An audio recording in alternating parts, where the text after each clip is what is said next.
नमस्कार दोस्तों, जय जोहार। मैं कौशल तिवारी और बिहनिया संजय में आपका स्वागत है। छत्तीसगढ़ में जल की कांड इन दिनों फिर सुर्खियों में तब आ गया जब छत्तीसगढ़ के मुख्यमंत्री भूपेश बघेल ने उत्तर प्रदेश के मुख्यमंत्री योगी आदित्यनाथ के चुनाव प्रचार में आने और बुलडोजर का जिक्र होने के बाद जल की कांड एक बार फिर सुर्खियों में है ना। जल क्या बोलते, जल की हाँ, तो वहाँ होना चाहिए, ठाठापुर में होना चाहिए, क्योंकि पूरा छत्तीसगढ़ 15 साल ये लोग सब रुके हैं, तो कार्रवाई दिन तो पहले हो जाना चाहिए। बुलडोजर चले तो वही चले।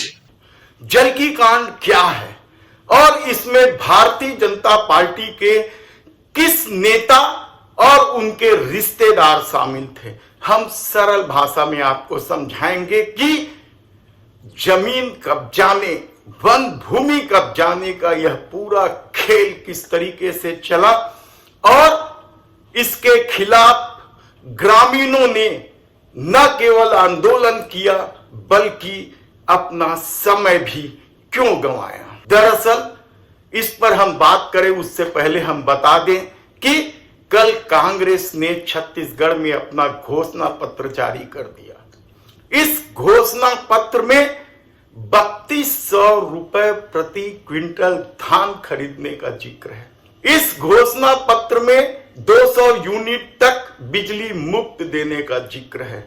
इसके अलावा छत्तीसगढ़ के तमाम स्कूलों को आत्मानंद इंग्लिश माध्यम स्कूल में तब्दील करने की बात। ऐसी परिस्थिति में अब क्या भारतीय जनता पार्टी पर यह घोषणा पत्र नहले पर दहला साबित होगा? यकीनन, क्योंकि पहले ही विश्वास के संकट से जूझ रही भारतीय जनता पार्टी ने 3100 रुपए में धान खरीदने का जिक्र किया था, लेकिन विश्वास का सबसे बड़ा संकट था।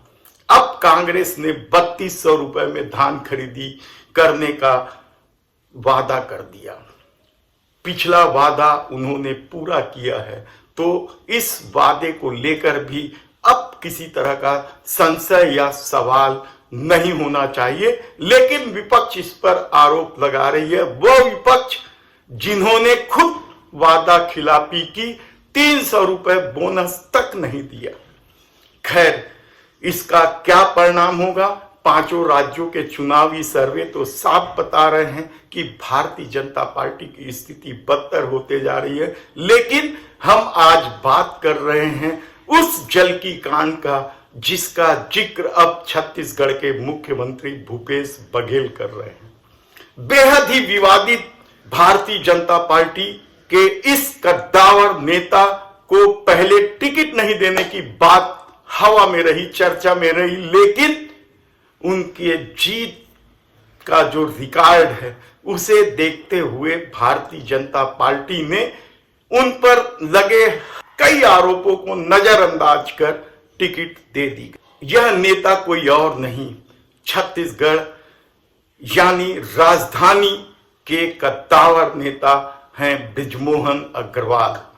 बृजमोहन अग्रवाल बेहद ही विवादों में रहे हैं और विवाद केवल जमीन कब्जा के अलावा कांग्रेसियों से सेटिंग, खरीद फरोख्त, जीतने के लिए मुसलमान कैंडिडेटों को उतारकर वोटों का ध्रुवीकरण जैसे कई तरह के आरोप बृजमोहन अग्रवाल पर लगते रहे।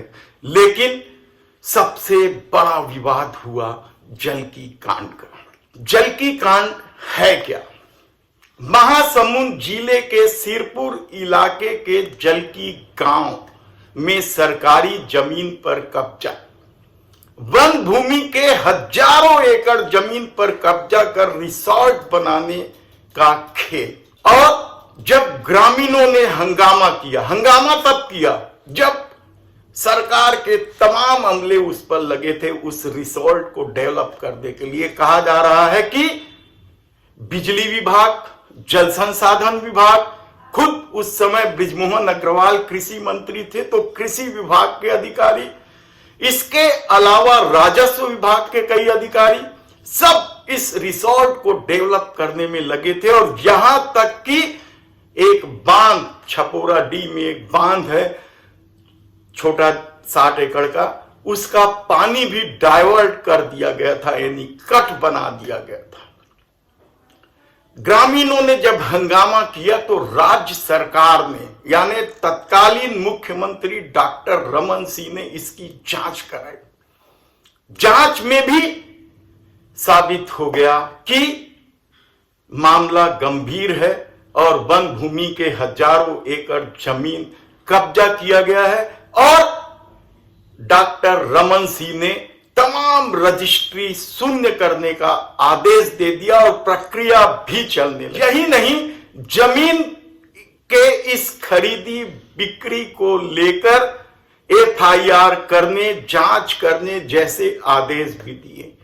ईओडब्ल्यू में भी 430/2017 के तहत मामला दर्ज हो गया।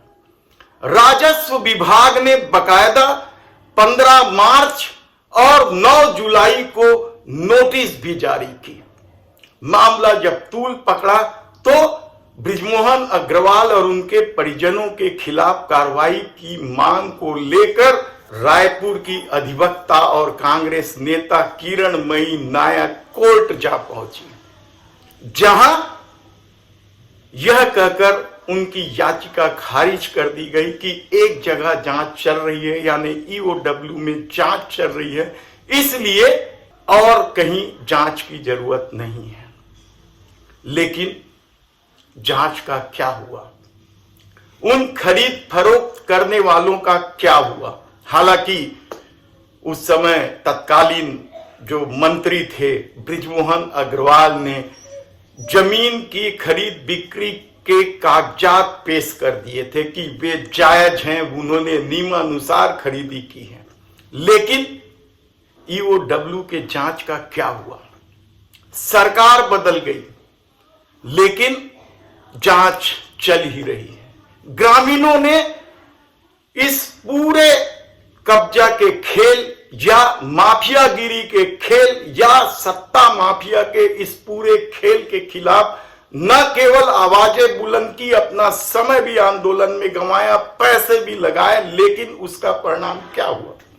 अब इन दिनों बृजमोहन अग्रवाल रायपुर दक्षिण से चुनाव फिर लड़ रहे हैं। जनता पार्टी ने उन्हें टिकट दे दी है और आप यकीन नहीं करेंगे, पूरे क्षेत्र में इस जलकी कांड का गूंज इसलिए है क्योंकि उनके खिलाफ कांग्रेस ने जिस महंत राम सुंदर दास को प्रत्याशी बनाया है, उस दुग्धाधारी मठ के महंतों ने इस राजधानी में कई कॉलेज, स्कूल, बस स्टैंड सबके लिए जमीन दान दी है। इसलिए यह नारा बुलंद है कि वे दान देते हैं जमीनों का, ये कब्जा करते हैं जमीनों पर। यह नारा कितना प्रभावी होगा? 7 बार चुनाव जीत चुके बृजमोहन अग्रवाल क्या 8वीं बार चुनाव जीतेंगे?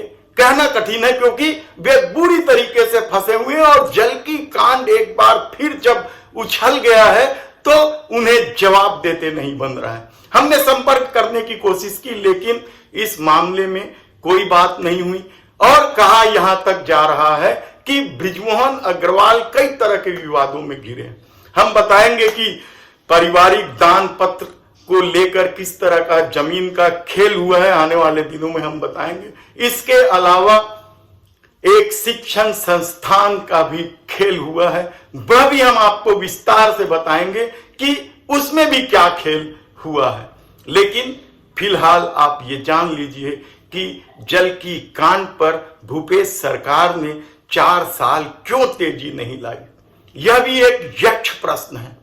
हालांकि इसे लेकर कई तरह के सवाल हैं क्योंकि जांच प्रक्रिया का अपना एक तरीका है और जांच चल रही है, लेकिन कब तक? तारीख पर तारीख, तारीख पर तारीख, और इसी तारीख पर तारीख का फायदा छत्तीसगढ़ को किस तरीके से लूटने की कोशिश हुई है यह भी किसी से छिपा नहीं है।